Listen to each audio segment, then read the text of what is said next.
Palakkad polling ബൂത്തിലേക്ക് mock polling ആരംഭിച്ചു കഴിഞ്ഞു. രാവിലെ 7 മുതലാണ് പോളിംഗ് തുടങ്ങുന്നത്. 10 സ്ഥാനാർത്ഥികളാണ് ഇത്തവണ പാലക്കാട്ട് മത്സരിക്കുന്നത്.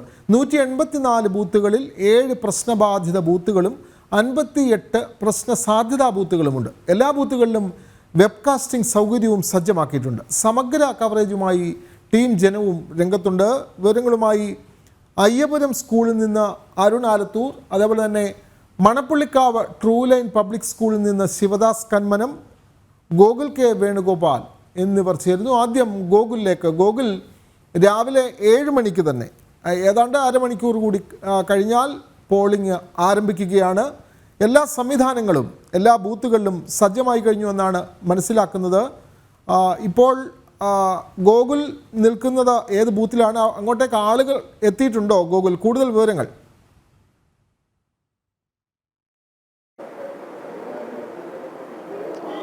വിനോദ്, ഒരു മാസക്കാലം നീണ്ടുനിന്ന വലിയ രീതിയിലുള്ള വീറും വാശിയുമേറിയ തെരഞ്ഞെടുപ്പ് പ്രചരണങ്ങൾക്ക്, പോരാട്ടങ്ങൾക്കൊക്കെ അവസാനമായിരിക്കുകയാണ്.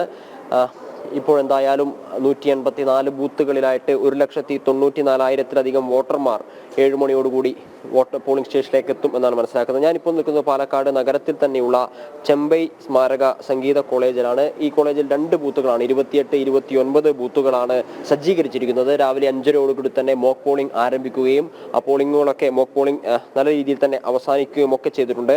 നേരത്തെ നമ്മൾ പറഞ്ഞതുപോലെ 1,94,706 വോട്ടർമാരാണ് ഈ പാലക്കാട് നിയോജക മണ്ഡലത്തിൽ ഉള്ളത്. കഴിഞ്ഞ തവണത്തേതിൽ നിന്നും 2,445 വോട്ടുകൾ അധികമായി കൂട്ടിച്ചേർക്കപ്പെട്ടിട്ടുണ്ട്. വലിയ രീതിയിലുള്ള പ്രചാരണങ്ങളായിരുന്നു ഈ കഴിഞ്ഞ 27 ദിവസമായിട്ട് വിവിധ മുന്നണികളുടെ ഭാഗത്തു നിന്ന് നടന്നിട്ടുണ്ടായിരുന്നത്. വീറും വാശിയുമേറിയ വയനാട് ലോക്സഭാ മണ്ഡലത്തിന്റെ ഉപതെരഞ്ഞെടുപ്പും ചേലക്കരയിലും ഒക്കെ ഉപതെരഞ്ഞെടുപ്പ് ഉണ്ടായിരുന്നെങ്കിലും അതിനേക്കാൾ വീറും വാശിയുമേറിയ ഒരു പോരാട്ടമാണ് പാലക്കാട് നടന്നത്. എല്ലാവരുടെയും ശ്രദ്ധ പാലക്കാട് ഉപതെരഞ്ഞെടുപ്പ് നടക്കുന്ന പാലക്കാട് നിയോജക മണ്ഡലത്തിലായിരുന്നു. ഒരുപാട് വിഷയങ്ങളൊക്കെ ചർച്ചയായിട്ടുണ്ട്. അതിൻ്റെയൊക്കെ വിധി അല്പസമയത്തിനകം തന്നെ ജനങ്ങൾ രേഖപ്പെടുത്തി തുടങ്ങും. 7 മണിയോടുകൂടി തന്നെ വോട്ടിംഗ് ആരംഭിക്കും എന്ന് തന്നെയാണ് മനസ്സിലാക്കുന്നത്. മോക്ക് പോളിംഗ് ഉൾപ്പെടെയുള്ളവ ഇവിടെ അവസാനിച്ചിരിക്കുകയാണ്. 7 മണിക്ക് ആരംഭിച്ച് 6 മണിയോടുകൂടി തന്നെ വോട്ടിംഗ് അവസാനിപ്പിക്കാനുള്ള ശ്രമമാണ് തെരഞ്ഞെടുപ്പ് കമ്മീഷന്റെ ഭാഗത്തു നിന്ന് നടന്നുകൊണ്ടിരിക്കുന്നത്. ഈ മണ്ഡലത്തിൽ ഇത്തവണ 10 സ്ഥാനാർത്ഥികളാണ് തെരഞ്ഞെടുപ്പിനെ നേരിടുന്നത്. പ്രധാനപ്പെട്ട 3 സ്ഥാനാർത്ഥികൾക്ക് പുറമെ BJPയുടെ C കൃഷ്ണകുമാർ, UDFന്റെ രാഹുൽ മാങ്കൂട്ടത്തിൽ, LDFന്റെ P സരിൻ എന്നിവർക്ക് പുറമെ മറ്റ് 7 സ്ഥാനാർത്ഥികൾ കൂടിയുണ്ട്. അങ്ങനെ ആകെ മൊത്തം 10 സ്ഥാനാർത്ഥികൾ തിരഞ്ഞെടുപ്പിനെ നേരിടുന്നു. UDFും BJPയും തമ്മിലുള്ള പോരാട്ടം കടുത്തതാവുമെന്നും BJP വിജയിച്ച് കയറാനുള്ള സാധ്യതയുണ്ട് എന്നും പരക്കെ അംഗീകരിക്കപ്പെടുമ്പോഴും വോട്ടിംഗ് ശതമാനം ഒരു പ്രധാനപ്പെട്ട വിഷയമായി തന്നെയാണ് കരുതുന്നത്. കഴിഞ്ഞ തവണ 75.44% വോട്ടായിരുന്നു പോൾ ചെയ്യപ്പെട്ടത്. കഴിഞ്ഞ 2021 തെരഞ്ഞെടുപ്പിൽ 75.44% വോട്ട് പോൾ ചെയ്യപ്പെട്ടു. പോളിംഗ് ശതമാനം വർദ്ധിക്കുമോ എന്നത് മുന്നണികളൊക്കെ ചർച്ച ചെയ്യുന്ന അല്ലെങ്കിൽ ചിന്തിക്കുന്ന പ്രധാനപ്പെട്ട ഒരു കാര്യമാണ്. മോക്ക് പോളിംഗ് ഒക്കെ പൂർണ്ണമായും അവസാനിച്ചെങ്കിലും വോട്ടർമാരൊന്നും എത്തിത്തുടങ്ങിയിട്ടില്ല. 1-2 ആളുകൾ മാത്രമാണ് ഇങ്ങോട്ടേക്ക് എത്തിയിട്ടുള്ളത്. നമുക്ക് അവരിൽ നിന്ന് തന്നെ പ്രതികരണം എടുക്കാം. ചേട്ടാ, നേരത്തെ എത്തിയായിരുന്നോ? നേരത്തെ എത്തി. എല്ലാ വർഷവും ആദ്യം വോട്ട് ചെയ്യുന്ന ആളാണോ? ആദ്യം വോട്ട് ചെയ്യുന്ന ആളാണ്, നേരത്തെ വരുന്ന ആളാണ്. അതെ, വോട്ട് 6:15 നമ്മുടെ എത്തും. എല്ലാ ഇലക്ഷനിലും നമ്മുടെ എത്തും. എല്ലാ തെരഞ്ഞെടുപ്പിലും നിർബന്ധമായിട്ട് വോട്ട് ചെയ്യുന്ന ആളാണ്. വോട്ട് ചെയ്യുന്ന ആളാണ്, എപ്പോഴും വോട്ട് ചെയ്യുന്ന ആളാണ്. എവിടെ വീട്? ടൗണിൽ തന്നെയാണ്. വീട് കോളേജ് റോഡ് കൊപ്പം. വോട്ട് ചെയ്തതിന് ശേഷം ഇനിയിപ്പോൾ ജോലിക്ക് പോകായിരിക്കും. അല്ല, ഇന്ന് അവധിയാണോ? ഇന്ന് അവധിയാണ്. ഞാൻ വീട്ടിൽ തന്നെ ഇരുന്ന് തുന്നണ ടൈലർ ജോലിയാണ്. എന്താ പണി? ടൈലറിംഗ് ആണ്. ഫസ്റ്റ് വോട്ട് ചെയ്യണമെന്ന് നിർബന്ധമുള്ള നേരത്തെ വന്നു. കുറെ കാലങ്ങളായിട്ട് ആദ്യം വോട്ട് ചെയ്യുന്ന ആളാണോ? ആദ്യമായിട്ടല്ല, കുറെ കാലമായിട്ട് വോട്ട് ചെയ്യുന്ന ആളാണ്. ഞാൻ നേരത്തെ വരും, നേരത്തെ വന്നിരുന്ന് വോട്ട് ചെയ്തിട്ട് പോകുള്ളൂ. ഒരാൾ മാത്രമാണ് ഇപ്പോൾ ഇവിടെ എത്തിയിട്ടുള്ളത്. 7 മണിയോട് കൂടി തന്നെ വോട്ടിംഗ് ഒക്കെ ആരംഭിക്കും. മറ്റ് നടപടിക്രമങ്ങളൊക്കെ എല്ലാം തന്നെ പൂർത്തിയായി കഴിഞ്ഞു. ഇനിയിപ്പോൾ വോട്ടർമാർ വരിക, തെരഞ്ഞെടുപ്പിലേക്ക് കടക്കുക എന്നുള്ളതാണ്. 7 മണി തൊട്ട് വൈകുന്നേരം 6 മണി വരെ ആയിരിക്കും തെരഞ്ഞെടുപ്പ് വോട്ട് രേഖപ്പെടുത്താനുള്ള അവകാശം ഉണ്ടാവുക. ഈ വോട്ടിന്റെ സാങ്കേതിക പ്രശ്നങ്ങളൊക്കെ, മോക്ക് പോളിംഗ് ഒക്കെ പൂർണ്ണമായിട്ടും വിജയകരമായിട്ട് തന്നെ പര്യവസാനിച്ചിരിക്കുകയാണ്. 184 ബൂത്തുകളാണ് ഈ പാലക്കാട് നിയോജക മണ്ഡലത്തിൽ ഉള്ളത്. 1,94,000-ലധികം വരുന്ന വോട്ടർമാർ, കൃത്യമായി പറഞ്ഞു കഴിഞ്ഞാൽ 1,94,706 വോട്ടർമാരാണ് മണ്ഡലത്തിലുള്ളത്. വോട്ടർമാരിൽ കൂടുതലും സ്ത്രീകളാണ്. 1,296 പേർ സ്ത്രീകളും സ്ത്രീകളുണ്ട്. 780 പേർ ദിവ്യാംഗരാണ്. 2445 പേരാണ് കന്നി വോട്ടർമാർ. 229 പ്രവാസി വോട്ടർമാരുണ്ട്. നേരത്തെ നമ്മൾ പറഞ്ഞതുപോലെ 6 മണി തൊട്ട് വൈകുന്നേരം 7 മണി വരെയായിരിക്കും വോട്ട് ചെയ്യാനുള്ള അവസരം ഉണ്ടാവുക. 5:30 തന്നെ എല്ലാ ബൂത്തുകളിലും മോക്ക് പോളിംഗ് ആരംഭിച്ചു എന്നാണ് നമുക്ക് മനസ്സിലാക്കുന്നത്. മോക്ക് പോളിംഗ് ആരംഭിച്ച് ഏകദേശം എല്ലാ ബൂത്തുകളിലും ബഹുഭൂരിപക്ഷ ബൂത്തുകളിലും മോക്ക് പോളിംഗ് അവസാനിപ്പിച്ചു കഴിഞ്ഞു. ഇന്നലെയായിരുന്നു പോളിംഗ് സാമഗ്രികളുടെ വിതരണമൊക്കെ നടന്നത്. നഗരത്തിൽ തന്നെയുള്ള പാലക്കാട് വിക്ടോറിയ കോളേജിൽ നിന്നായിരുന്നു പോളിംഗ് സാമഗ്രികളുടെ വിതരണം നടന്നത്. ഇന്ന് തെരഞ്ഞെടുപ്പിന് ശേഷം വോട്ടുകൾ മുഴുവൻ പെട്ടിയിലായതിനു ശേഷം ഇവിടെ തന്നെയുള്ള സ്ട്രോങ് റൂമിലേക്ക്, പാലക്കാട് വിക്ടോറിയ കോളേജിലുള്ള സ്ട്രോങ് റൂമിലേക്കായിരിക്കും ഈ വോട്ട് സാധനങ്ങളൊക്കെ മാറ്റുക. 4 ഓക്സിലറി ബൂത്തുകൾ ഉൾപ്പെടെയാണ് ഈ 184 ബൂത്തുകൾ പാലക്കാട് നിയോജക മണ്ഡലത്തിലുള്ളത്. ഓക്സിലറി ബൂത്തുകൾ എന്ന് പറഞ്ഞാൽ ഒരു ബൂത്തിൽ 1500 വോട്ടുകളിൽ കൂടുതൽ വരുന്ന സമയത്ത് മറ്റ് 4 ബൂത്തുകൾ കൂടി ഉൾക്കൊള്ളിക്കുന്ന ഒരു സംവിധാനമാണ് ഓക്സിലറി ബൂത്തുകൾ എന്ന് പറയുന്നത്. റിസർവ് അടക്കം 220 ബാലറ്റ് കൺട്രോൾ യൂണിറ്റുകളും 239 VVPAT യൂണിറ്റുകളും തയ്യാറാക്കിയിട്ടുണ്ട്.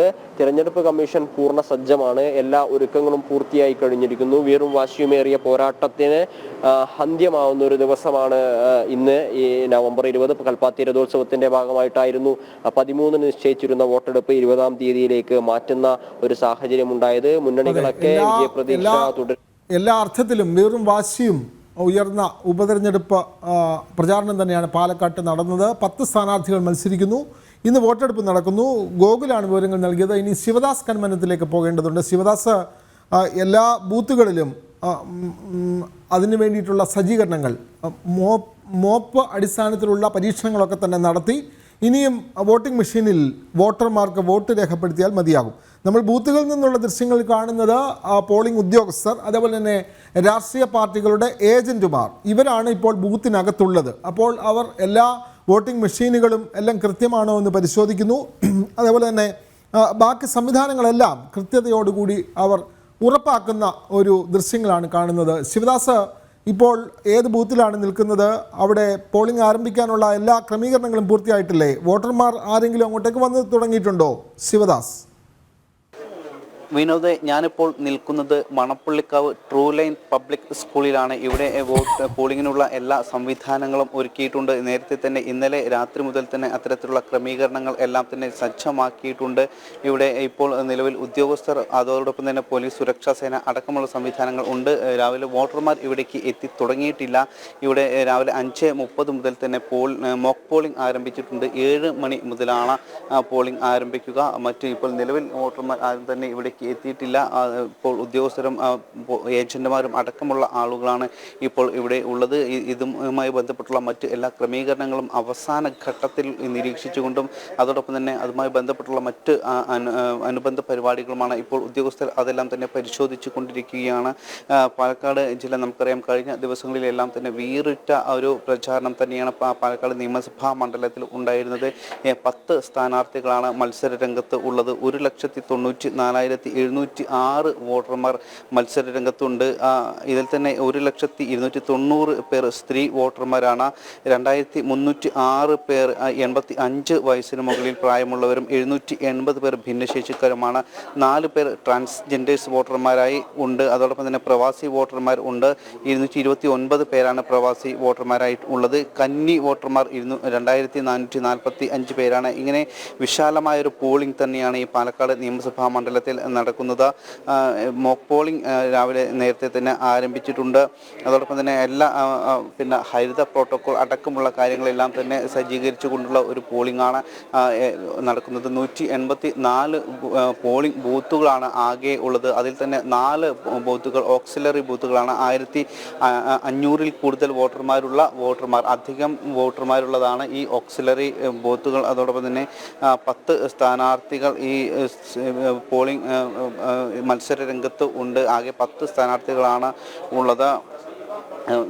പോളിംഗ് സ്റ്റേഷനുകളിൽ എല്ലാം തന്നെ ഹരിത പ്രോട്ടോകോൾ പാലിച്ചിട്ടുണ്ട്. അതോടൊപ്പം തന്നെ ശുചിമുറി സൗകര്യവും കുടിവെള്ള സൗകര്യവും അടക്കമുള്ള കാര്യങ്ങൾ എല്ലാം തന്നെ ഉണ്ട്. റാമ്പുകൾ ഉണ്ട്. ഭിന്നശേഷിക്കാർക്ക് ഈ പോളിംഗ് ബൂത്തിലേക്ക് എത്താനുള്ള റാമ്പുകൾ അടക്കമുള്ള സൗകര്യങ്ങൾ എല്ലാം തന്നെ സജ്ജീകരിച്ചിട്ടുണ്ട്. അതോടൊപ്പം തന്നെ വെബ്കാസ്റ്റിംഗ് സംവിധാനം ഒരുക്കിയിട്ടുണ്ട്. ഇതിനുവേണ്ടി പ്രത്യേകമായി തന്നെ കൺട്രോൾ റൂം സിവിൽ സ്റ്റേഷനിൽ സജ്ജീകരിച്ചിട്ടുണ്ട്. ഇങ്ങനെ വിപുലമായ ഒരു സംവിധാനം തന്നെയാണ് ഈ ഒരു പാലക്കാട് ഉപതെരഞ്ഞെടുപ്പിന് വേണ്ടി ഉള്ളത് 9 ബൂത്തുകൾ പ്രത്യേകമായി ഇതിനു വേണ്ടി ഉണ്ട്. അതായത് ഇപ്പോൾ നിലവിൽ നമുക്കറിയാം വളരെ ശക്തമായ രീതിയിലുള്ള ഒരു പ്രചാരണം തന്നെയാണ് ഈ പാലക്കാട് നിയമസഭാ മണ്ഡലങ്ങളിൽ കഴിഞ്ഞ ഒരു മാസത്തോളമായി നടന്നുകൊണ്ടിരുന്നത്. വീറുറ്റ പ്രചാരണം തന്നെയാണ്. കഴിഞ്ഞ 2 ദിവസം മുൻപ് കൊട്ടിക്കലാശം നടന്നു. അതിനുശേഷം ഇന്നലെ നിശബ്ദ പ്രചാരണം. പ്രധാന സ്ഥാനാർത്ഥികളെല്ലാം തന്നെ വലിയ പ്രതീക്ഷയിൽ തന്നെയാണ്. നമുക്കറിയാം NDA, അതോടൊപ്പം തന്നെ UDF സ്ഥാനാർത്ഥി, LDF സ്ഥാനാർത്ഥി ഡോക്ടർ പി സരിൻ എല്ലാവരും വലിയ പ്രതീക്ഷയിൽ തന്നെയാണ് ഉള്ളത്. കഴിഞ്ഞ തവണ UDF സ്ഥാനാർത്ഥി ഷാഫി പറമ്പിലാണ് ഇവിടെ വിജയിച്ചത്. 3859 വോട്ടുകൾക്കാണ് അന്ന് ഷാഫി പറമ്പിൽ വിജയിച്ചത്. 2ാം സ്ഥാനത്ത് NDA സ്ഥാനാർത്ഥി മെട്രോമാൻ E ശ്രീധരനായിരുന്നു. അദ്ദേഹം ശക്തമായ രീതിയിലുള്ള ഒരു പ്രചാരണ പരിപാടികൾ ആയിരുന്നു കഴിഞ്ഞ തവണ ഉണ്ടായിരുന്നത്. അന്ന് 3859 വോട്ടുകൾക്ക് മാത്രമായിരുന്നു അന്ന് NDA പരാജയപ്പെട്ടത്. അതുകൊണ്ട് തന്നെ ഇത്തവണ വലിയ ഒരു പ്രതീക്ഷയിൽ തന്നെയാണ്. ആ രീതിയിൽ തന്നെ വളരെ മികവുറ്റ ഒരു പ്രചാരണം തന്നെയാണ് ഇത്തവണ നടത്തിയിട്ടുള്ളത്. ഈ NDA ഈ മണ്ഡലം പിടിച്ചെടുക്കുക എന്ന തരത്തിലുള്ള മികച്ച ഒരു പ്രചാരണം തന്നെയാണ് നടത്തിയിട്ടുള്ളത്. അത്തരത്തിൽ അത് ഒരു വോട്ടായി മാറും എന്ന പ്രതീക്ഷയിൽ തന്നെയാണ് ഉള്ളത്. കാരണം സ്ത്രീ വോട്ടർമാർ കൂടുതൽ ഉള്ള ഒരു മണ്ഡലം കൂടിയാണ് ഇത്. അതോടൊപ്പം തന്നെ നമുക്കറിയാം 2016 അടക്കം 2ാം സ്ഥാനത്തായിരുന്നു ഇവിടെ NDA സ്ഥാനാർത്ഥി ഉണ്ടായിരുന്നത്. അന്ന് ശോഭാ സുരേന്ദ്രനാണ് മത്സരിച്ചിരുന്നത്. 40,000-ൽ കൂടുതൽ വോട്ട് അന്ന് അവർക്ക് നേടാൻ കഴിഞ്ഞു. അത്തരത്തിൽ NDAക്കും വലിയ സാധ്യതയുള്ള ഒരു മണ്ഡലം കൂടിയാണ് പാലക്കാട്. BJPയെ സംബന്ധിച്ച് അവരുടെ ഒരു A+ മണ്ഡലങ്ങളിൽ ഉൾപ്പെടുന്നതാണ് ഈ പാലക്കാട് നിയമസഭാ മണ്ഡലം. അത്തരത്തിൽ വളരെ ശക്തമായ ഒരു മത്സരം തന്നെയാണ് ഇവിടെ നടക്കുന്നത്. ആ രീതിയിലുള്ള പ്രചാരണങ്ങൾ തന്നെയാണ് കഴിഞ്ഞ ദിവസങ്ങളിലെല്ലാം തന്നെ ഇവിടെ നടന്നത്.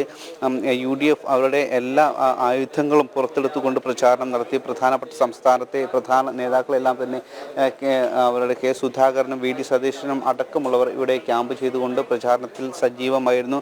NDAയെയും സംബന്ധിച്ച് അത്തരത്തിൽ ശക്തമായ നേതൃത്വം ഇവിടെ ക്യാമ്പ് ചെയ്തുകൊണ്ട് ഇവിടെ പ്രചാരണം നടത്തി.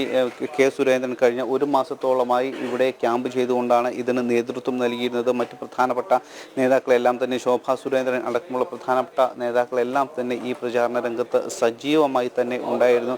അങ്ങനെ ഒരു ശക്തമായ രീതിയിലുള്ള മികവുറ്റ രീതിയിലുള്ള ഒരു പ്രചാരണ പ്രവർത്തനം തന്നെയാണ് ഇവിടെ നടന്നിട്ടുള്ളത്. അതുകൊണ്ട് തന്നെ ഇത്തവണ വലിയൊരു പ്രതീക്ഷയിൽ തന്നെയാണ് NDA ക്യാമ്പ് ഉള്ളത്. ഈ സീറ്റ് നിലനിർത്തുക എന്ന ലക്ഷ്യത്തോടെ ആണ് UDFും ഒരു പ്രചാരണം നടത്തിയത്. രാഹുൽ മാങ്കൂട്ടത്തിൽ ആണ് UDFിൻ്റെ സ്ഥാനാർത്ഥി.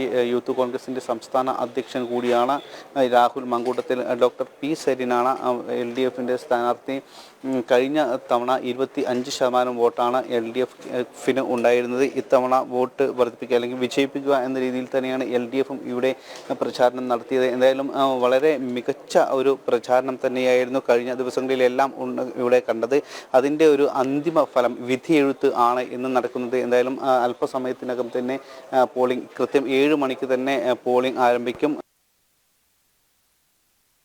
അതെ, അങ്ങനെ തന്നെയാണ്. കൃത്യം 7 മണിക്ക് തന്നെ പാലക്കാട് ഉപതെരഞ്ഞെടുപ്പിലെ വോട്ടെടുപ്പ് ആരംഭിക്കും. അതിനു വേണ്ടിയിട്ടുള്ള എല്ലാ തയ്യാറെടുപ്പുകളും പൂർത്തിയായിട്ടുണ്ട്.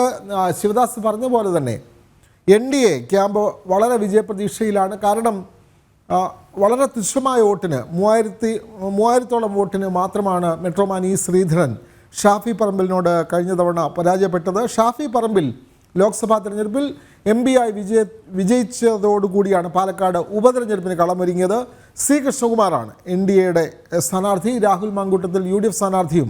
P സരിൻ UDF വിമതനായി വന്ന് പിന്നീട് ഇടതുപക്ഷത്തെ സ്ഥാനാർത്ഥിയായി മാറിയ P സരിനും അവിടെ മത്സരിക്കുന്നു. ശക്തമായ മത്സരം തന്നെ നടക്കുന്നു. നമുക്ക് അരുൺ ആലത്തൂരിലേക്ക് പോകാം. അരുൺ, നമ്മൾ മനസ്സിലാക്കുന്നത് അവിടെ മത്സരിക്കുന്ന പ്രധാനപ്പെട്ട 3 സ്ഥാനാർത്ഥികൾ NDAയുടെ C കൃഷ്ണകുമാർ, അതേപോലെ തന്നെ UDFിലെ രാഹുൽ മാങ്കൂട്ടത്തിൽ, LDFിലെ P സരിൻ. ഇതിൽ പാലക്കാടുകാരൻ എന്ന് പറയാവുന്നത് C കൃഷ്ണകുമാറാണ് എന്ന്, അങ്ങനെയല്ലേ പ്രധാനപ്പെട്ട സ്ഥാനാർത്ഥികളിൽ? അപ്പോൾ C കൃഷ്ണകുമാറിൻ്റെ എവിടെയാണ് വോട്ട് രേഖപ്പെടുത്തുക?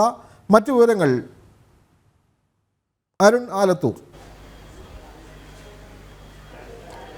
വിനോദ്, വിനോദ്, സി കൃഷ്ണകുമാർ വോട്ട് രേഖപ്പെടുത്തുന്ന Ayyapuram GLP school booth number 25-ലാണ് ഞാനിപ്പോൾ ഉള്ളത്. നേരത്തെ വിനോദ് പറഞ്ഞതുപോലെ തന്നെ സി കൃഷ്ണകുമാറിനെ സംബന്ധിച്ചിടത്തോളം അദ്ദേഹത്തിന് ഏറ്റവും അധികം ഈ തെരഞ്ഞെടുപ്പിൽ ഗുണകരമാവുന്നതും അതുതന്നെയാണ്. അതായത് പാലക്കാട് നിന്നുള്ള വ്യക്തിയാണ് കൃഷ്ണകുമാർ എന്നുള്ളത് തന്നെയാണ് അദ്ദേഹത്തിന് വലിയ പോസിറ്റീവായിട്ട് ഈ തെരഞ്ഞെടുപ്പിൽ മാറുന്നത് എന്നുള്ളതാണ് നമുക്ക് ഈ തെരഞ്ഞെടുപ്പ് പ്രചാരണ വേളകളിലൊക്കെ കണ്ടത്. ഇവിടെയുള്ള ജനങ്ങൾ, പാലക്കാട്ടെ ജനങ്ങളെല്ലാം അദ്ദേഹവുമായി വ്യക്തിപരമായി വളരെ അടുപ്പമുള്ള ആളുകളാണെന്നുള്ളത് നമുക്ക് ഓരോ സമയത്തും കാണാൻ കഴിഞ്ഞു. ഏതായാലും ഈ കൃഷ്ണകുമാർ വോട്ട് രേഖപ്പെടുത്തുന്ന 25-ാം നമ്പർ ബൂത്തിൽ ഇതിനോടകം തന്നെ ഈ മോക്ക് പോളിംഗ് 5:30 തന്നെ ആരംഭിച്ചു കഴിഞ്ഞു. ഇപ്പോഴും വിവിധ രാഷ്ട്രീയ പാർട്ടികളുടെ ഏജന്റുമാരും മറ്റുമൊക്കെ ഈ ബൂത്തിലേക്ക് എത്തിയിട്ടുണ്ട്.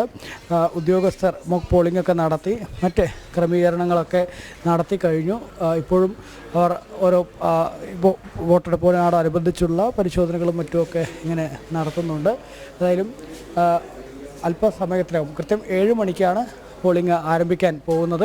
സ്ഥാനാർത്ഥി കൃഷ്ണകുമാറും കൃത്യം 7 മണിക്ക് തന്നെ ഇങ്ങോട്ടേക്ക് എത്തും എന്നുള്ളതാണ് അറിയിച്ചിട്ടുള്ളത്. ഇതിനോടകം തന്നെ വോട്ട് രേഖപ്പെടുത്തുന്നതിന് വേണ്ടി ആളുകളും എത്തിയിട്ടുണ്ട്. പാലക്കാടിനെ സംബന്ധിച്ചിടത്തോളം ഇത്തവണ ഈ ഒരു ഉപതെരഞ്ഞെടുപ്പ് കേരളം തന്നെ കണ്ടതിലെ ഏറ്റവും ആകാംക്ഷാഭരിതമായിട്ടുള്ള തെരഞ്ഞെടുപ്പ് പ്രചാരണമാണ് ഈ തെരഞ്ഞെടുപ്പിൽ നടന്നത്. നിരവധി വിവാദങ്ങളും മറ്റുമൊക്കെ ഉണ്ടായി. അതേസമയം തന്നെ BJP മറ്റൊരു വശത്ത് വികസനം മുൻനിർത്തി വോട്ട് തേടുന്ന ഒരു കാഴ്ചയാണ് നമുക്ക് കാണാൻ കഴിഞ്ഞത്. അതേതായാലും ആർക്ക് ഗുണം ചെയ്യും? പോളിംഗ് ഉൾപ്പെടെ വലിയ രീതിയിൽ ഇത്തവണ വർദ്ധിക്കുമോ എന്നുള്ളതാണ് എല്ലാവരും ഉറ്റുനോക്കുന്ന കാര്യം. പോളിംഗ് വർദ്ധിക്കാനുള്ള എല്ലാ തരത്തിലുള്ള സാധ്യതകളും കാണുന്നുണ്ട് എന്നുള്ളതാണ് നമുക്ക് മനസ്സിലാക്കാൻ സാധിക്കുന്നത്. കാരണം ആദ്യഘട്ടത്തിലൊക്കെ ജനങ്ങളെ സംബന്ധിച്ചിടത്തോളം ഒരു വിമുഖതയുണ്ടായിരുന്നു. അതായത് തങ്ങൾ വിജയിപ്പിച്ച് വിട്ട ഒരു MLA പാതി വഴിക്ക് തങ്ങളെ ഉപേക്ഷിച്ച് പോയി എന്നൊരു വിമുഖത, വീണ്ടും ഇത്തരത്തിൽ ക്യൂ നിന്ന് വോട്ട് ചെയ്യേണ്ട തരത്തിലേക്ക് കാര്യങ്ങൾ എത്തിച്ചു എന്നുള്ളൊരു ഒരു ദുഃഖം അല്ലെങ്കിൽ ഒരു വിമുഖത ജനങ്ങളുടെ ഇടയിൽ ആദ്യമൊക്കെ ഉണ്ടായിരുന്നു. പക്ഷേ ഈ തെരഞ്ഞെടുപ്പിൻ്റെ അവസാന വേളയിലേക്ക് എത്തുമ്പോൾ രാഷ്ട്രീയപരമായിട്ട് അതൊരു വോട്ടിലൂടെ, അതായത് തങ്ങളുടെ സമ്മതിദായ അവകാശത്തിലൂടെ ഈ നിലവിലെ രാഷ്ട്രീയ സാഹചര്യത്തിൽ ഉചിതമായ തീരുമാനമെടുക്കണം എന്നുള്ളൊരു ചിന്ത ജനങ്ങളിലേക്ക് എത്തിയിട്ടുണ്ട് എന്നുള്ളതിൽ തർക്കമില്ല. ഇപ്പോൾ തന്നെ ആളുകൾ ഇവിടെ വോട്ട് രേഖപ്പെടുത്തുന്നതിന് വേണ്ടി ക്യൂവിൽ എത്തിയിട്ടുണ്ട്. അത് തന്നെ എപ്പോഴും വരാറുള്ളൂ. എപ്പോഴും വരാനുള്ളത് നേരത്തെ വോട്ട് ചെയ്തിട്ട് പോവാം, പണിക്ക് പോകണം പറഞ്ഞിട്ട് വേണ്ട. എന്താണ് ഇത്തവണത്തെ ഒരു തെരഞ്ഞെടുപ്പിനെ എങ്ങനെ കാണുന്നത്? നമുക്കൊന്നും പറയാൻ പറ്റില്ല. പോളിംഗ് ഒക്കെ കൂടാൻ ചാൻസ് ഉണ്ടോ? അത് കൂടും. ചേട്ടാ, എല്ലാ പ്രാവശ്യവും ഇങ്ങനെ നേരത്തെ വന്ന് കയറലാണ്? എല്ലാ പ്രാവശ്യവും നേരത്തെ വന്ന്? എൻ്റെ തെരുവിൽ നമ്മുടെ വീട്, ഇതേ തെരുവിലാണ് വീട് പറയാം. നേരത്തെ വരാറുണ്ട്. ഇത്തവണത്തെ എങ്ങനെയാണ് തെരഞ്ഞെടുപ്പിനെ കാണുന്നത്? ടൈറ്റ് കോമ്പറ്റീഷൻ ഉണ്ടാവും. നിങ്ങൾ തന്നെ ഉണ്ടല്ലോ, ഇത്രയും ആൾക്കാരുണ്ടല്ലോ. ടൈറ്റ് കോമ്പറ്റീഷൻ ഉണ്ടാവും. ഒരു വോട്ട് 5 വോട്ടിൽ വിജയിക്കാൻ ചാൻസ് ഉണ്ട്. അങ്ങനെയുണ്ട്. ടൈറ്റ് കോമ്പറ്റീഷൻ ഉണ്ടാവും. അത് തന്നെ. പോളിംഗ് കൂടും. ഇപ്പോൾ തന്നെ ഞങ്ങൾ 6:30 വന്നിരിക്കുന്നുണ്ട്. ആൾക്കാർ വരുമോ? അത് തന്നെയാണ് ഇത്തവണ വളരെ ടൈറ്റായിട്ടുള്ള മത്സരമാണ്. ചിലപ്പോൾ ഓരോ വോട്ടിന് 5 വോട്ടിനൊക്കെ വിജയസാധ്യത ഉണ്ട് എന്നുള്ളതാണ് വോട്ടർമാർ തന്നെ പറയുന്നത് എന്നുള്ളത് തന്നെയാണ്. അതുതന്നെയാണ് ഏതായാലും ആര് വിജയിക്കുകയാണെങ്കിലും അതിൽ വിജയിക്കുന്ന വ്യക്തിക്ക് ചെറിയ ഭൂരിപക്ഷം മാത്രമായിരിക്കും ഉണ്ടാവാൻ ചാൻസ്. അത്രയേറെ വളരെ ശക്തമായ മത്സരമാണ്. UDFും BJPയും തമ്മിലുള്ള ഒരു നേർക്കുനേർ പോരാട്ടമാണ് പാലക്കാട് എപ്പോഴും നടക്കാറുള്ളത്. കഴിഞ്ഞ തവണത്തെ തെരഞ്ഞെടുപ്പ് നമുക്കറിയാം, NDA സ്ഥാനാർത്ഥിയായി മത്സരിച്ചിരുന്നത് മെട്രോമാൻ E. ശ്രീധരനായിരുന്നു. Metroman E. ശ്രീധരൻ മത്സരിച്ച ആ വേളയിലൊക്കെ പാലക്കാട്ടെ ആ ഒരു തിരഞ്ഞെടുപ്പിൽ വോട്ടെണ്ണൽ സമയത്ത് ആദ്യ റൗണ്ട് മുതൽ തന്നെ വലിയ രീതിയിൽ മെട്രോമാൻ E. ശ്രീധരൻ മുന്നിൽ നിൽക്കുന്ന സാഹചര്യം ഉണ്ടായി. പിന്നീട് പിരായിരി എണ്ണിയപ്പോഴാണ് അദ്ദേഹം താഴെ പോവുകയും 3000-ഓളം വോട്ടുകൾക്ക് പരാജയപ്പെടുന്ന സാഹചര്യമുണ്ട്. അത് ഈ വിവിധ രാഷ്ട്രീയ പാർട്ടികളുടെ ഏജന്റുമാർ കൂടെ ചേരുന്നുണ്ട്. എങ്ങനെയാണ് ഈ എല്ലാവരെയും പരമാവധി ആളുകളെ കൊണ്ടുവന്ന് വോട്ട് ചെയ്യിപ്പിക്കുക എന്നുള്ളത് തന്നെയല്ലേ ലക്ഷ്യം? അതെ, തീർച്ചയായും ഈ ബൂത്ത് ഞങ്ങളുടെ ശക്തി കേന്ദ്രമാണ്. പരമാവധി ആളുകളെ പോൾ ചെയ്യിപ്പിക്കുക എന്നതാണ് ഞങ്ങളുടെ ലക്ഷ്യം. ബൂത്തിൽ ആക്റ്റീവായിട്ടുള്ള മുഴുവൻ ആൾക്കാരെ ബൂത്തിൽ എത്തിക്കാനുള്ള ഞങ്ങൾ പ്രവർത്തനം നടത്തിയിട്ടുണ്ട്. ആദ്യത്തെ വോട്ടർ 5:30 തന്നെ ബൂത്തിലെത്തി. അത് ഞങ്ങൾ നടത്തിയ പ്രവർത്തനത്തിൻ്റെ ഒരു റിസൾട്ടായിട്ടാണ് ഞങ്ങൾ കാണുന്നത്. വലിയ ഉത്സാഹമുണ്ട്, ജനങ്ങൾക്ക് വന്ന് പോൾ ചെയ്യാൻ വലിയ ഉത്സാഹമുണ്ട്. ഇതൊരു VIP ബൂത്താണ്. വലിയ തലത്തിലുള്ള വെല്ലുവിളികളൊക്കെ വന്ന ബൂത്താണ്. CPMൻ്റെ ജില്ലാ സെക്രട്ടറി ആദ്യം വെല്ലുവിളിയായിട്ട് വന്നു. 2ാം പ്രാവശ്യം യൂത്ത് കോൺഗ്രസിൻ്റെ സംസ്ഥാന അധ്യക്ഷൻ അബിൻ വർക്കി വെല്ലുവിളിയായിട്ട് വന്നു. ഏറ്റവും അവസാന ലാപ്പിൽ മറുനാടൻ മലയാളികളെ പോലുള്ള ചില ഓൺലൈൻ ചാനലുകളും വലിയ വെല്ലുവിളികൾ ഉയർത്തി. പക്ഷേ അതൊന്നും ബൂത്തിൽ ഗ്രൗണ്ടിൽ ഒന്നും കണ്ടില്ല. ഈ വെല്ലുവിളി ഉയർത്തിയവരൊന്നും ബൂത്തിൻ്റെ 7 അയലത്ത് പോലും കണ്ടില്ല എന്നതാണ് യാഥാർത്ഥ്യം. ഞങ്ങൾ വലിയ ആത്മവിശ്വാസത്തിലാണ്. ആകെ പോൾ ചെയ്യുന്ന വോട്ടുകളിൽ 70% വോട്ട് ഞങ്ങൾ ഈ ബൂത്തിൽ പിടിക്കുന്ന കാര്യത്തിൽ ആത്മവിശ്വാസത്തിലാണ്. സാധാരണ എത്ര പെർസെൻറ്റേജാണ് ഇവിടെയൊക്കെ പോളിംഗ് രേഖപ്പെടുത്തുക? ശരാശരി 70%ആണ് പോളിംഗ്. 65 മുതൽ 70%. ഇപ്പോൾ കോവിഡിന് ശേഷം പോളിങ്ങിൽ ഒരു ചെറിയ ഇടിവ് സംഭവിച്ചിട്ടുണ്ട്. വയോജനങ്ങൾ ഒരുപാടുള്ള ഒരു ബൂത്താണ്. അപ്പോൾ ഒരു കോവിഡിന് ശേഷം ആ ഒരു പ്രവണത ഉണ്ട്. ഇപ്പോൾ അത് അതിജീവിക്കുമെന്ന് വിചാരിക്കുന്നു. 70-80% പോളിംഗ് എത്തിക്കാൻ തന്നെയാണ് നിങ്ങളുടെ ലക്ഷ്യം?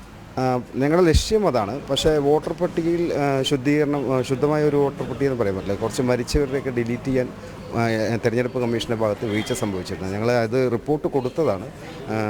പക്ഷേ ഡിലീഷൻ കൃത്യമായി നടന്നിട്ടില്ല. അതുകൊണ്ട് പോളിംഗ് ശതമാനം എന്തായാലും 80% എത്തും. അതിനപ്പുറം കിടക്കില്ല എന്നാണ്. ഒരുപാട് വിവാദങ്ങളും മറ്റുമൊക്കെ ഉണ്ടായൊരു തെരഞ്ഞെടുപ്പാണ്.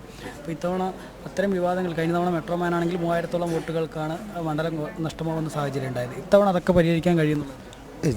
വിവാദങ്ങളിലൊന്നും ജനങ്ങൾക്ക് താല്പര്യമില്ല. അവർക്ക് അവരുടെ ദൈനംദിന ജീവിതത്തിലെ പ്രശ്നങ്ങൾ, ഈ നാടിൻ്റെ വികസനം, അതിലാണ് ജനങ്ങൾ ശ്രദ്ധ കേന്ദ്രീകരിക്കുന്നത്. തീർച്ചയായും ഞങ്ങളുടെ പ്രചരണം വീടുകൾ കേന്ദ്രീകരിച്ച് വികസന പ്രവർത്തനങ്ങൾ BJP ഭരണസമിതി നടപ്പിലാക്കിയ വികസന പ്രവർത്തനങ്ങൾ എണ്ണി പറഞ്ഞുകൊണ്ട്, നരേന്ദ്രമോദി സർക്കാർ പാലക്കാടിന് നൽകിയിട്ടുള്ള പദ്ധതികൾ എണ്ണി പറഞ്ഞുകൊണ്ട്, ജനങ്ങളുടെ ജീവിത പ്രശ്നങ്ങൾ പറഞ്ഞുകൊണ്ടാണ് ഞങ്ങൾ ജനങ്ങളെ സമീപിച്ചത്. അതിൻ്റെ ഒരു ഉത്സാഹം തെരഞ്ഞെടുപ്പിൽ കാണുന്നുണ്ട്. വിവാദങ്ങൾ ചാനൽ മുറികളിൽ നടക്കും. ജനഹൃദയങ്ങളിൽ വികസനം മാത്രമാണ് ചർച്ചയായിട്ടുള്ളത്. വികസനം തന്നെയായിരിക്കും ചർച്ച എന്നുള്ളതാണ് പറയുന്നത്. ഇപ്പോൾ സ്ത്രീ വോട്ടർമാരും ഒരുപാട് പേർ എത്തിയിട്ടുണ്ട്. സാധാരണ എപ്പോഴും നേരത്തെ വരാറില്ല? സാധാരണയില്ല, ഇന്ന് പുറത്ത് പോകണം, അതുകൊണ്ട് നടത്തുവന്നാണ്. ഔട്ടർ സ്റ്റേഷൻ തെരഞ്ഞെടുപ്പിന് എങ്ങനെ കാണുന്നു? എങ്ങനെ റിസൾട്ട് വരുന്നോ അതുപോലെ. നമുക്ക് വികസനമാണ് അതിൻ്റെ മെയിൻ ഇത്. ആര് വന്നാലും പാലക്കാട് നന്നായിട്ട് അതിനുള്ള ഡെവലപ്മെൻറ്റിനുള്ള ഒക്കെ ചെയ്യണം. അതാണ് ആഗ്രഹം. ആഗ്രഹിക്കാനല്ലേ പറ്റുള്ളൂ. ആഗ്രഹം. എപ്പോഴും നേരത്തെ എത്താറുള്ളൂ? ഞങ്ങൾ അടുത്ത് തന്നെയാണ്. ഇവിടെ നേരത്തെ എത്തും. അത് കഴിഞ്ഞിട്ട് വേണം ഞങ്ങൾക്ക് അമ്പലത്തിൽ പോകാൻ, ചിന്മയിൽ. എങ്ങനെയാണ് ഇത്തവണത്തെ ഒരു തെരഞ്ഞെടുപ്പിന് എങ്ങനെയാണ്? നല്ല എക്സൈറ്റ്മെൻ്റ് ഉണ്ട്. മോദിജിയുടെ ഫാൻസാണ് ഞങ്ങളൊക്കെ. ഈ തെരഞ്ഞെടുപ്പിൽ എന്തായാലും ഒരു കഴിഞ്ഞ തവണത്തെ വിജയിക്കാൻ കഴിയാത്ത ഇത്തവണ എന്തായാലും വിജയിക്കാൻ കഴിയുന്നുള്ളതാണ് വിചാരിക്കുന്നത്. ഇവിടെ തന്നെയാണ്, അടുത്ത് തന്നെയാണ്. ഒരുപാട് ആളുകൾ ഈ വോട്ട് രേഖപ്പെടുത്താനായി ഇത്ര നേരത്തെ തന്നെ എത്തിയിരിക്കുന്നു എന്നുള്ളതാണ് നമുക്ക് കാണാൻ സാധിക്കുന്നത്. കൃത്യം 7 മണിക്ക് തന്നെ സ്ഥാനാർത്ഥിയും ഇവിടേക്ക് എത്തും എന്നുള്ളതാണ് അറിയിച്ചിട്ടുള്ളത്. സ്ഥാനാർത്ഥി C. കൃഷ്ണകുമാർ 7 മണിക്ക് എത്തി വോട്ട് രേഖപ്പെടുത്തുമെന്ന് അറിയിച്ചിട്ടുണ്ട്. 25-ാം നമ്പർ ബൂത്താണ് GLPS അയ്യപ്പുരത്താണ് അദ്ദേഹം വോട്ട് രേഖപ്പെടുത്തുന്നത്. ഞാൻ നേരത്തെ പറഞ്ഞതുപോലെ തന്നെ ഈ തെരഞ്ഞെടുപ്പിൽ പോളിംഗ് ശതമാനം വർദ്ധിക്കാനുള്ള സാധ്യതകൾ കാണുന്നു എന്നുള്ളത് തന്നെയാണ്. കാരണം ഇത്രയും നേരത്തെ നമുക്ക് കഴിഞ്ഞ തെരഞ്ഞെടുപ്പുകളിലൊക്കെ ഇത്രയും നേരത്തെ ആളുകൾ വരുന്നതായിട്ട് നമ്മൾ കണ്ടിട്ടില്ല. കാരണം ഒരു 7 മണിയോടൊക്കെ അടുക്കുമ്പോഴാണ് ബൂത്തുകളിലേക്കൊക്കെ ആളുകൾ എത്തുന്നത്. ഇത്തവണ നോക്കുമ്പോൾ നമുക്ക് 6 മണിക്ക് തന്നെ ആളുകൾ വന്ന് ഇങ്ങനെ പോളിംഗ് ബൂത്തിൽ ഇരിക്കുന്നതായിട്ടാണ് ഈ അയ്യപുരത്ത് നമുക്ക് കാണാൻ സാധിക്കുന്നത്. അതുതന്നെ ജനങ്ങളെ സംബന്ധിച്ചിടത്തോളം ഈ ഉപതെരഞ്ഞെടുപ്പിൽ വോട്ട് രേഖപ്പെടുത്തുക എന്നുള്ളത് വളരെ പ്രാധാന്യം അർഹിക്കുന്ന കാര്യമായി അവർ കരുതുന്നുണ്ട് എന്നുള്ളതാണ്. 65 മുതൽ 70% വരെ പോളിംഗ് ഈ ബൂത്തിൽ രേഖപ്പെടുത്തും എന്നുള്ളതാണ് ഇവിടുത്തെ വിവിധ രാഷ്ട്രീയ പാർട്ടികളുടെ ബൂത്ത് ഏജൻറ്റുമാരും മറ്റും പറയുന്നത്. പക്ഷേ അതൊരു 80% വരെ വോട്ട് അതിൻ്റെ പോളിംഗ് എത്തിക്കുക എന്നുള്ളതാണ് ഓരോ രാഷ്ട്രീയ പാർട്ടികളുടെയും ലക്ഷ്യം. പോളിംഗ് ശതമാനം കൂടുന്നതനുസരിച്ച് അത് തങ്ങൾക്ക് ഗുണകരമാവും എന്നുള്ളതാണ് ഓരോ രാഷ്ട്രീയ പാർട്ടികളും കണക്ക് കൂട്ടുന്നത്. ഏതായാലും ഇത്തവണത്തെ ഈ പാലക്കാട് ഉപതെരഞ്ഞെടുപ്പ് എന്ന് പറയുമ്പോൾ വളരെ ഉദ്വേഗജനകമായിരുന്നു, ആകാംക്ഷാഭരിതമായിരുന്നു പാലക്കാട്ടെ തെരഞ്ഞെടുപ്പ് എന്നുള്ളതിൽ യാതൊരു സംശയവുമില്ല. നമുക്കറിയാം ഈ തെരഞ്ഞെടുപ്പ് ആരംഭിച്ച് ആദ്യം മുതൽ തന്നെ നിരവധി വിവാദങ്ങളാണ് ഉണ്ടായത്. അതിൽ തന്നെ ആദ്യം എടുത്ത് പറയുകയാണെങ്കിൽ രാഹുൽ മാങ്കൂട്ടത്തിലിൻ്റെ സ്ഥാനാർത്ഥിത്വം, അതിനെതിരെയാണ് ആദ്യം പൊട്ടിത്തെറികൾ ആരംഭിച്ചത്. രാഹുലിനെ സ്ഥാനാർത്ഥിയാക്കുന്നതിന് വേണ്ടിയുള്ള നീക്കങ്ങൾ ഷാഫിയുടെ ഭാഗത്തു നിന്ന് ആരംഭിച്ചപ്പോൾ തന്നെ അതിനെതിരെ വലിയ മുറവിളികളും മറ്റും ഉയരുകയുണ്ടായി. രാഹുൽ എന്ന സ്ഥാനാർത്ഥി വേണ്ട എന്ന യൂത്ത് കോൺഗ്രസിനകത്ത് തന്നെ വലിയ ആവശ്യം ഉയരുകയുണ്ടായി. യൂത്ത് കോൺഗ്രസിൻ്റെ വിവിധ യോഗങ്ങളിൽ വലിയ പൊട്ടിത്തെറികൾ ഉണ്ടാവുകയുണ്ടായി.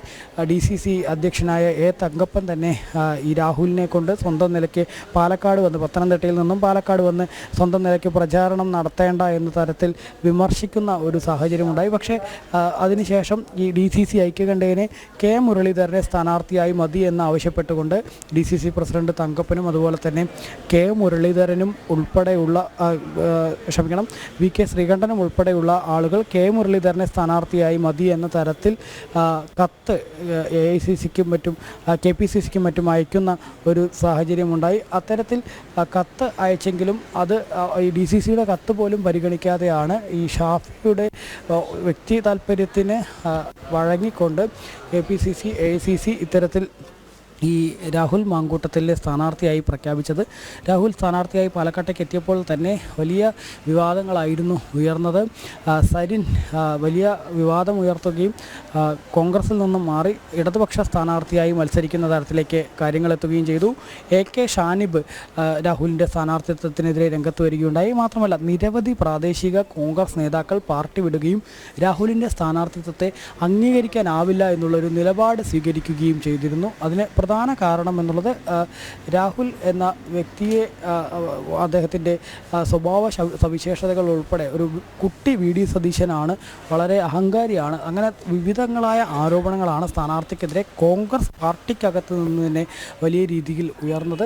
അതുകൊണ്ട് തന്നെ ഈ സ്ഥാനാർത്ഥിയെ യാതൊരു കാരണവശാലും അംഗീകരിക്കാൻ കഴിയില്ല എന്നുള്ളൊരു നിലപാടായിരുന്നു കോൺഗ്രസ് തന്നെ സ്വീകരിച്ചത്. അതിന് ശേഷം പിന്നീട് സരിൻ ഇടതുപക്ഷത്തേക്ക് ചേക്കേറുകയും സ്ഥാനാർത്ഥിയായി സരിനെ പ്രഖ്യാപിക്കുകയും ചെയ്തു. പക്ഷേ സരിനെ അത്രത്തിൽ ഇടതുപക്ഷ സ്ഥാനാർത്ഥിയായി പ്രഖ്യാപിച്ചതോടുകൂടെ തന്നെ CPM-നകത്തും ഒരു വലിയ പൊട്ടിത്തെറികൾക്ക് വഴിവെച്ചു. VS അച്യുതാനന്ദൻ, മുൻ പേഴ്സണൽ സ്റ്റാഫായ A. സുരേഷ് ഉൾപ്പെടെയുള്ളവർ ഈ സരിനെ സ്ഥാനാർത്ഥിയാക്കിയതിനെതിരെ രംഗത്ത് വരുന്ന ഒരു സാഹചര്യവും പാലക്കാട് കണ്ടതാണ്. ഏതായാലും ഇത്തരത്തിൽ കോൺഗ്രസിനകത്തും CPM-നകത്തും വലിയ രീതിയിലുള്ള പൊട്ടിത്തെറികൾ, LDF-നകത്തും UDF-നകത്തും വലിയ രീതിയിലുള്ള പൊട്ടിത്തെറികൾ ഈ തെരഞ്ഞെടുപ്പിൻ്റെ ആദ്യം മുതൽ തന്നെ ഉണ്ടാവുകയായിരുന്നു. അതേസമയം തന്നെ BJP-യെ സംബന്ധിച്ചിടത്തോളം, NDA സംബന്ധിച്ചിടത്തോളം C. കൃഷ്ണകുമാർ എന്ന സ്ഥാനാർത്ഥി തീർത്തും വികസനം മാത്രം മുന്നോട്ട് വെച്ച് തെരഞ്ഞെടുപ്പിനെ നേരിടുന്ന കാഴ്ചയാണ് നമുക്ക് കാണാൻ സാധിച്ചത്. പ്രത്യേകിച്ച് നരേന്ദ്രമോദി സർക്കാർ പാലക്കാടിന് നൽകിയിട്ടുള്ള ഇൻഡസ്ട്രിയൽ സ്മാർട്ട് സിറ്റി, അതുപോലെ തന്നെ അമൃത് പദ്ധതിയിൽ പാലക്കാട് നഗരസഭയിൽ നടത്തിയിട്ടുള്ള സമഗ്ര വികസനം, ഒപ്പം IIT-യും അതുപോലെ തന്നെ ഫുഡ് പാർക്കും ഉൾപ്പെടെ പാലക്കാടിന് നൽകിയിട്ടുള്ള വിവിധങ്ങളായ പദ്ധതികൾ, ഒപ്പം തന്നെ കിസാൻ സമ്മാൻ നിധി പോലുള്ള പദ്ധതികളിലൂടെ കർഷകർക്ക്. അതെ, അങ്ങനെ തന്നെയാണ്. രാവിലെ അല്പസമയത്തിനകം പാലക്കാട് പോളിംഗ് ബൂത്തിലേക്ക് നീങ്ങുകയാണ്. 184 ബൂത്തുകളും പോളിംഗിന് വേണ്ടി സജ്ജമായി കഴിഞ്ഞു. എല്ലാവിധ ഒരുക്കങ്ങളും പൂർത്തിയാണ്. പോളിംഗ് ഉദ്യോഗസ്ഥർ എല്ലാ ബൂത്തുകളിലും എത്തിക്കഴിഞ്ഞു. രാഷ്ട്രീയ പാർട്ടികളുടെ, പ്രധാന രാഷ്ട്രീയ പാർട്ടികളുടെ ഏജന്റുമാരായിട്ടുള്ള ആളുകളും ബൂത്തിനുള്ളിൽ പ്രവേശിച്ചിട്ടുണ്ട്. 7 മണിക്ക് തന്നെ വോട്ട് രേഖപ്പെടുത്താൻ രാവിലെ മുതൽ തന്നെ ചില ബൂത്തുകൾക്ക് മുമ്പിൽ സ്ത്രീകളടക്കമുള്ള വോട്ടർമാർ കാത്തു നിൽക്കുന്നത് അരുൺ ആലത്തൂർ അടക്കമുള്ള റിപ്പോർട്ടർമാർ കൃത്യമായി ആ ദൃശ്യങ്ങൾ നമ്മളിലേക്ക് എത്തിച്ചതാണ്. നമുക്ക് ശിവദാസ് കന്മനത്തിലേക്ക് തന്നെ ഒന്നുകൂടി പോകേണ്ടതുണ്ട്. ശിവദാസ്, വോട്ടെടുപ്പ് ആരംഭിക്കാൻ പോകുന്നു. ഏകദേശം 10 മിനിറ്റ് കൂടി കഴിഞ്ഞാൽ വോട്ടെടുപ്പ് ആരംഭിക്കുകയായി. അവിടെ ഉപതെരഞ്ഞെടുപ്പാണ് നടക്കുന്നത്. ശക്തമായ മത്സരം. NDA സംബന്ധിച്ച് അവരുടെ A ക്ലാസ് മണ്ഡലം തന്നെയാണ് പാലക്കാട് ഉപതെരഞ്ഞെടുപ്പിൽ ആ സ്ഥലത്തെ സ്ഥാനാർത്ഥി എന്ന് പറയുന്നത്, പ്രധാനപ്പെട്ട സ്ഥാനാർത്ഥി എന്ന് പറയുന്നത് C. കൃഷ്ണകുമാർ മാത്രമാണ്. രാഹുൽ മാങ്കൂട്ടത്തിൽ, അദ്ദേഹം യൂത്ത് കോൺഗ്രസിൻ്റെ സംസ്ഥാന അധ്യക്ഷനാണ്. അദ്ദേഹം പത്തനംതിട്ടക്കാരനാണ്. അതേപോലെ തന്നെ P. സരിൻ, അദ്ദേഹത്തിനും അവിടെ വോട്ടില്ല എന്നാണ് മനസ്സിലാക്കുന്നത്. മറ്റു വിവരങ്ങൾ ശിവദാസ്.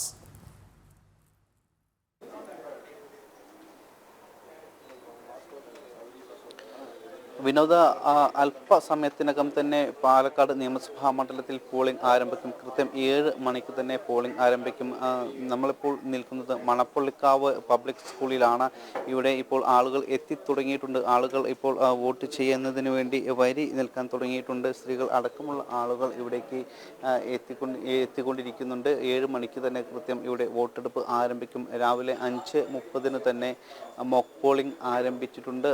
എല്ലാ സംവിധാനങ്ങളും എല്ലാ ബൂത്തുകളിലും ഒരുക്കിയിട്ടുണ്ട്. 184 ബൂത്തുകളാണ് ആകെ ഈ ഒരു നിയമസഭാ മണ്ഡലത്തിൽ ഉള്ളത്. കഴിഞ്ഞ ദിവസം തന്നെ ഇതുമായി ബന്ധപ്പെട്ടുള്ള എല്ലാ ക്രമീകരണങ്ങളും സജ്ജീകരണങ്ങളും എല്ലാം തന്നെ ഉദ്യോഗസ്ഥരും അടക്കം ഇവിടെ ചെയ്തുകൊണ്ടിരിക്കുന്നു. ഇപ്പോഴും അതിൻ്റെ അവസാന ഘട്ടത്തിൽ തന്നെയാണ്. രാവിലെ മുതൽ തന്നെ വിവിധ രാഷ്ട്രീയ പാർട്ടികളുടെ ബൂത്ത് ഏജന്റുമാർ ഇവിടെ ബൂത്തുകളിൽ എത്തിയിട്ടുണ്ട്.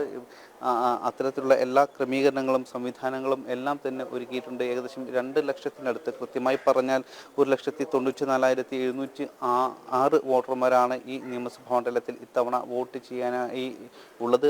അതിൽ തന്നെ ഏറ്റവും കൂടുതൽ സ്ത്രീ വോട്ടർമാരാണ് ഉള്ളത്. 1 ലക്ഷത്തിൽ കൂടുതൽ സ്ത്രീ വോട്ടർമാർ ഉണ്ട്. അത്തരത്തിൽ ഒരു വലിയ പ്രധാനപ്പെട്ട നിർണായകമായ ഒരു തെരഞ്ഞെടുപ്പ് തന്നെയാണ് ഇവിടെ നടക്കുന്നത്. ഇതിൻ്റെ ഒരു രാഷ്ട്രീയ കാര്യം കൂടി പരിശോധിക്കുമ്പോൾ നമുക്കറിയാം, കഴിഞ്ഞ ഒരു മാസത്തിൽ കൂടുതൽ ഏറെയായി വലിയ രീതിയിലുള്ള ഒരു പ്രചാരണ പരിപാടികൾ തന്നെയാണ് പ്രധാന മുന്നണി പാർട്ടികളെല്ലാം തന്നെ ഇവിടെ നടത്തിക്കൊണ്ടിരുന്നത്. NDAയും അതോടൊപ്പം തന്നെ UDFും LDFും എല്ലാം തന്നെ അത്തരത്തിലുള്ള പ്രചാരണം തന്നെയാണ്, കാടിളക്കിക്കൊണ്ടുള്ള ഒരു പ്രചാരണം തന്നെയാണ് ഈ നിയമസഭാ മണ്ഡലത്തിൽ നടത്തിക്കൊണ്ടിരുന്നത്.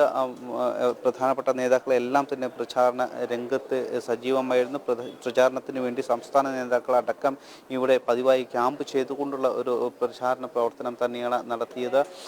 NDAക്ക് കൂടുതൽ സാധ്യതയുള്ള ഒരു BJPയെ സംബന്ധിച്ച് അത്തരത്തിൽ ഒരു A+ കാറ്റഗറിയിൽ വരുന്ന ഒരു നിയമസഭാ മണ്ഡലം കൂടിയാണ് ഈ പാലക്കാട് മണ്ഡലം. അതുകൊണ്ട് തന്നെ അത്തരത്തിലുള്ള ഒരു വിശാലമായ വിപുലമായ രീതിയിലുള്ള പ്രചാരണങ്ങൾ തന്നെയാണ് കഴിഞ്ഞ ദിവസങ്ങളിലെല്ലാം തന്നെ ഇവിടെ നടത്തിയത്.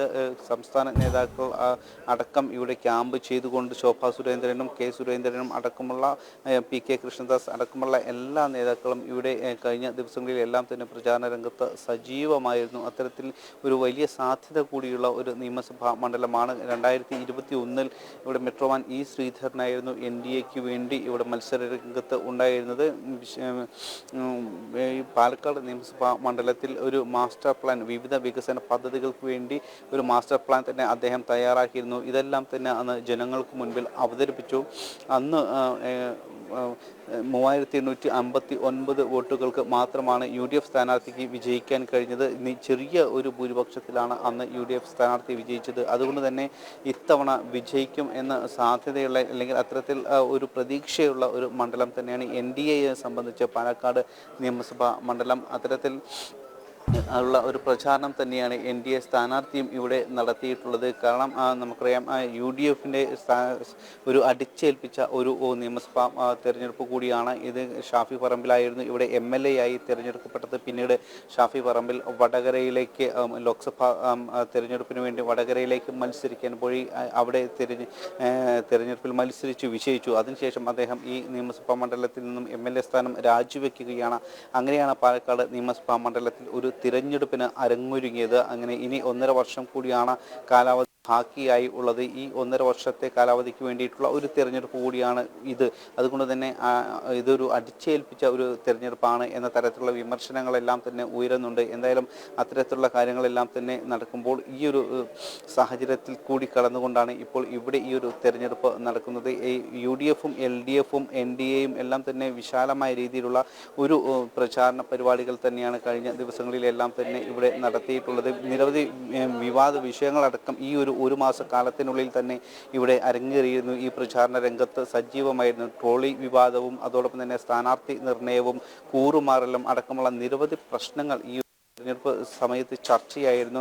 തുടക്കത്തിൽ തന്നെ UDF ക്യാമ്പിനെ സംബന്ധിച്ച് അവരുടെ സ്ഥാനാർത്ഥിയായി രാഹുൽ മാങ്കൂട്ടത്തിലിനെയാണ് ആദ്യമായി ഈ ഒരു സ്ഥാനാർത്ഥിയായി പ്രഖ്യാപിച്ചത്. അതിനുശേഷമാണ് NDAയുടെയും LDFിൻ്റെയും എല്ലാം സ്ഥാനാർത്ഥികളെ പ്രഖ്യാപിച്ചത്. തുടക്കത്തിൽ രാഹുൽ മാങ്കൂട്ടത്തിലിനെ സ്ഥാനാർത്ഥിയായി പ്രഖ്യാപിച്ചപ്പോൾ തന്നെ അത് UDFിനുള്ളിൽ വലിയൊരു എതിർപ്പിന് ഇടയാക്കിയിരുന്നു. കാരണം രാഹുൽ മാങ്കൂട്ടത്തിൽ ഒരു ഇറക്കുമതി സ്ഥാനാർത്ഥി എന്ന തരത്തിലുള്ള ഒരു വിമർശനം ഇവിടെയുള്ള കോൺഗ്രസിലെ നേതാക്കൾക്ക് തന്നെ ഉണ്ടായിരുന്നു. അത്തരത്തിൽ ഈ DCC പ്രസിഡന്റ് നൽകിയ, ഹൈക്കമാൻഡിന് നൽകിയ ഒരു ലിസ്റ്റിൽ രാഹുൽ മാങ്കൂട്ടത്തിൻ്റെ പേര് ഉണ്ടായിരുന്നില്ല. മറ്റ് 5 പേരുടെ പേരാണ് ലിസ്റ്റിൽ ഉണ്ടായിരുന്നത്. എന്നാൽ ആ ലിസ്റ്റിലുള്ള ആളുകളെ ഒന്നും പരിഗണിക്കാതെ പിന്നീട് രാഹുൽ മാങ്കൂട്ടത്തിനെ സ്ഥാനാർത്ഥിയാക്കി. അത് UDFിനുള്ളിൽ തന്നെ ഒരു എതിർപ്പ് ഉണ്ടാക്കിയിരുന്നു. പരസ്യമായി തന്നെ ഡോക്ടർ P സരീൻ ഇതുമായി ബന്ധപ്പെട്ട് ആദ്യം തന്നെ രംഗത്ത് വന്ന് പിന്നീട് AK ഷാനിബ് യൂത്ത് കോൺഗ്രസിൻ്റെ നേതാവായിരുന്നു, പാർട്ടി വിട്ടുപോയി. TY Shihabuddin DCC general general secretary വിമർശനവുമായി രംഗത്ത് വന്നു. അങ്ങനെ നിരവധി UDF നേതാക്കൾ തന്നെ ഇതുമായി ബന്ധപ്പെട്ട് രംഗത്ത് വന്നിരുന്നു. അങ്ങനെ തുടർച്ചയായി തന്നെ UDFിനുള്ളിൽ തന്നെ ഇത്തരത്തിൽ ഒരു പൊട്ടിത്തെറി തുടക്കത്തിൽ സ്ഥാനാർത്ഥി നിർണയവുമായി ബന്ധപ്പെട്ട് ഉണ്ടായി. പിന്നീട് ഡോക്ടർ പി സരീൻ തുടർച്ചയായി തന്നെ പത്രസമ്മേളനം നടത്തിയപ്പോൾ UDF ക്യാമ്പ് അല്ലെങ്കിൽ UDFിൽ നിന്നും അദ്ദേഹത്തെ പുറത്താക്കി, കോൺഗ്രസിൽ നിന്നും അദ്ദേഹത്തെ പുറത്താക്കി. പിന്നീട് അദ്ദേഹം ഇടതുപക്ഷത്തിൻ്റെ സ്ഥാനാർത്ഥിയായി മാറുകയായിരുന്നു. ഇടതുപക്ഷത്തെ സംബന്ധിച്ച് അവർ നേരത്തെ തീരുമാനിച്ചിരുന്നത് ബിനുമോളയായിരുന്നു. അതായത് നിലവിൽ പാലക്കാട് ജില്ലാ പഞ്ചായത്ത് അധ്യക്ഷ കൂടിയാണ് ബിനുമോൾ. CPMൻ്റെ പ്രധാനപ്പെട്ട നേതാവായിരുന്ന ഇമ്പിച്ചി ബാവയുടെ മരുമകൾ കൂടിയാണ്. അവരെ സ്ഥാനാർത്ഥിയാക്കാനുള്ള ഒരു നീക്കമാണ് ഉണ്ടായിരുന്നത്. ആ രീതിയിലുള്ള നിർദ്ദേശങ്ങളായിരുന്നു തുടക്കം മുതൽ തന്നെ അവരുടെ ഒരു ചർച്ചയിൽ ജില്ലാ കമ്മിറ്റിയിലും യോഗങ്ങളിലും അടക്കം ഉയർന്നു വന്നിരുന്നത്. പക്ഷേ പിന്നീട് പെട്ടെന്ന് സരിൻ UDF കോൺഗ്രസിൽ നിന്നും മാറിയതോടെ, അദ്ദേഹത്തെ പുറത്താക്കിയതോടെ പിന്നീട് സരിനെ പാളയത്തിലേക്ക് എത്തുകയായിരുന്നു. അങ്ങനെയാണ് സരിൻ ഇടതുപക്ഷത്തിൻ്റെ സ്ഥാനാർത്ഥിയായി മാറിയത്. അത്തരത്തിൽ സരിനെ സ്ഥാനാർത്ഥിയാക്കിയപ്പോൾ ഇടത് പക്ഷത്തും ഒരു വലിയ എതിർപ്പ് ഉണ്ടായിരുന്നു. ഇടത് ക്യാമ്പിലും വലിയൊരു എതിർപ്പുണ്ടായിരുന്നു. കാരണം പ്രധാനപ്പെട്ട ബിനുമോളെ അടക്കം തഴഞ്ഞത് കൊണ്ട് തന്നെ ഇടത് ക്യാമ്പിൽ ഒരു വലിയ പ്രതിഷേധം ഉണ്ടായിരുന്നു. മാത്രമല്ല ഒരു സ്വതന്ത്ര സ്ഥാനാർത്ഥിയായാണ് സരിൻ ഇവിടെ മത്സരിക്കുന്നത്. അതുകൊണ്ട് തന്നെ ഒരു പാർട്ടി ചിഹ്നം പോലും ഇല്ല. അത് പാർട്ടി പ്രവർത്തകർക്കിടയിലും ഒരു എതിർപ്പിന് കാരണമായിട്ടുണ്ട്. അത്തരത്തിൽ ഇടത് ക്യാമ്പിലും ഒരുപാട് പ്രശ്നങ്ങൾ ഉണ്ടായിരുന്നു. എന്തായാലും ഇതെല്ലാം തന്നെ മറികടന്ന് ഇവിടെ ഒരു വിജയം നേടാൻ കഴിയും എന്നൊരു പ്രതീക്ഷയിലാണ് NDA ക്യാമ്പ് ഉള്ളത്. പൂർണ്ണമായും അത്തരത്തിലുള്ള ഒരു പ്രചാരണ പ്രവർത്തനങ്ങൾ തന്നെയാണ് NDA ക്യാമ്പ് നേതൃത്വം നൽകിയിരുന്നതും. അവസാന ഘട്ടം കൊട്ടിക്കലാശത്തിനടക്കം നിരവധി അല്പസമയത്തിനകം പാലക്കാട് പോളിംഗ് ബൂത്തിലേക്ക് ആളുകൾ എത്തും. 7 മണിയോടുകൂടി തന്നെ അവിടെ വോട്ടെടുപ്പ് ആരംഭിക്കും. തത്സമയ വിവരങ്ങളുമായി ജനം TV ഉണ്ടാവും. വോട്ടെടുപ്പ് അവസാനിക്കുന്ന ഘട്ടം വരെ വാർത്തകൾ നമ്മൾ പ്രേക്ഷകരിലേക്ക് എത്തിക്കുന്നുണ്ടാവും.